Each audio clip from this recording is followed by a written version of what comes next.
Lorsque l'on doit cibler plusieurs éléments de la même manière, on pourrait faire plusieurs requêtes jQuery. Par exemple, si ici je voudrais attaquer le titre de niveau H1, ici un titre de niveau H2, puis des paragraphes, je pourrais très bien faire un $H1, $H2, etc. pour pouvoir attaquer tous ces éléments un par un.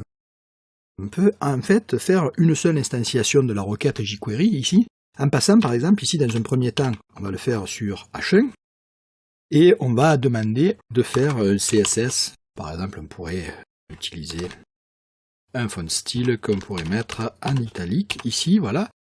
Je fais un CTRL S et je viens actualiser ici ma page, on voit bien que j'ai attaqué le H1 ici. Alors pour attaquer le H2, on aurait tendance à se dire ici je vais faire un virgule H2, ici dans ce sens. Si on enregistre, ça ne va pas fonctionner, ni pour le H1 d'ailleurs, plus rien ne va fonctionner, c'est normal. En fait, n'oublions pas que dès l'instant où il y a une virgule qui est placée ici, on est dans un paramètre de contexte, donc en fait je dirais je recherche tous les H1 qui se trouvent dans le contexte de H2, ce qui ne pourra pas fonctionner. Donc ici je vais supprimer cette virgule-là, enfin virgule qui était quotée ici, et la remplacer par une simple virgule. Donc j'ai bien un premier sélecteur entre simple quote ici, H1, H2, qui en fait est en train de dire je veux instancier tous les éléments de type H1 et tous les éléments de type H2, qui fait qu'ici maintenant je vais pouvoir venir bien attaquer la partie H1 et la partie H2. Alors on pourrait aller plus loin en mettant des sélecteurs un peu plus complexes. Alors pas faire cette erreur ici, pas placer la virgule à l'extérieur mais bien à l'intérieur des quotes ici. Et là je pourrais dire je veux attaquer par exemple tous les P. Alors ici on attaquerait tous les P, pas de souci. Mais je pourrais faire par exemple note de point, entre parenthèses, la classe, je veux pas la classe 1.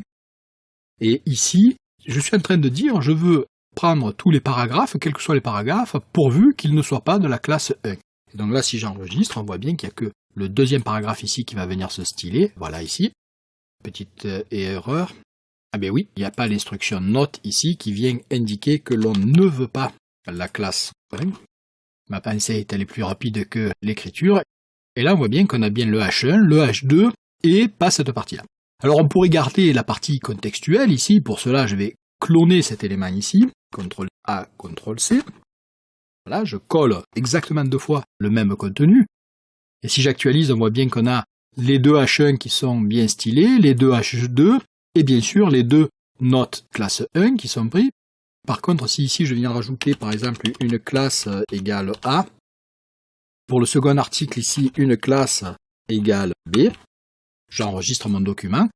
Je pourrais placer maintenant un contexte, donc bien faire la distinction de virgule, comme on le disait précédemment, quoi. Ici, donc j'ai les virgules qui vont séparer les divers sélecteurs que je cible. Et ici, je pourrais faire un virgule, point, classe A. Donc je demande de ne cibler que le contexte de la classe A. Et là, quand j'actualise, on voit bien que seule la classe A est récupérée par la classe B. Ou inversement, si je cible maintenant la classe B, CTRL S, j'actualise. Ici, on voit bien que je ne style que la classe B.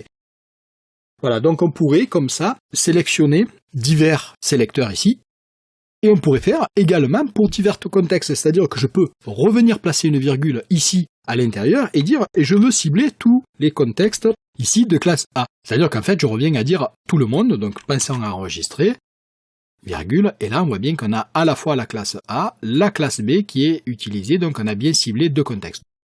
Donc on peut cibler plusieurs types de sélecteurs ici séparés par des virgules à l'intérieur. On peut placer diverses complexités de sélecteurs ici, il n'y a pas de souci, pourvu qu'on soit à l'intérieur, encore une fois, de ces simples quotes. Le contexte, également pareil, on va pouvoir séparer par des virgules à l'intérieur du contexte, et là aussi, pareil, on pourrait mettre des contextes de sélection qui soient complexes si besoin était. Donc pensez à ne faire qu'une instruction jQuery. À ce niveau-là, vous optimiserez de la ressource plutôt que de refaire plusieurs sélecteurs à chaque fois. Alors cependant, si vous avez besoin de sélectionner l'intégralité des sélecteurs d'un contexte, par exemple ici on a bien le contexte A et là le contexte B, admettons que l'on souhaite prendre tous les éléments du contexte B, on devrait cibler alors tour à tour H1, H2. Bon là on a une exclusion puisqu'on avait tous les paragraphes qui ne sont pas de la classe 1, là on pourrait dire voilà, je veux tous les paragraphes quels qu'ils soient, classe 1 ou pas, ben à ce moment-là, on va pouvoir utiliser un sélecteur universel. Donc ici, je vais copier cette partie-là, on va commenter ce code, voilà ici. Ici, donc on va souhaiter par exemple que dans le contexte B, Et là, on utiliserait le sélecteur universel générique qui est l'étoile. Et donc en disant, ici je sélectionne tous les sélecteurs, quels qu'ils soient, dans le contexte B. Et donc je vais pouvoir venir ici sélectionner, on s'aperçoit qu'on a bien tous les éléments qui sont dans le contexte de la classe B.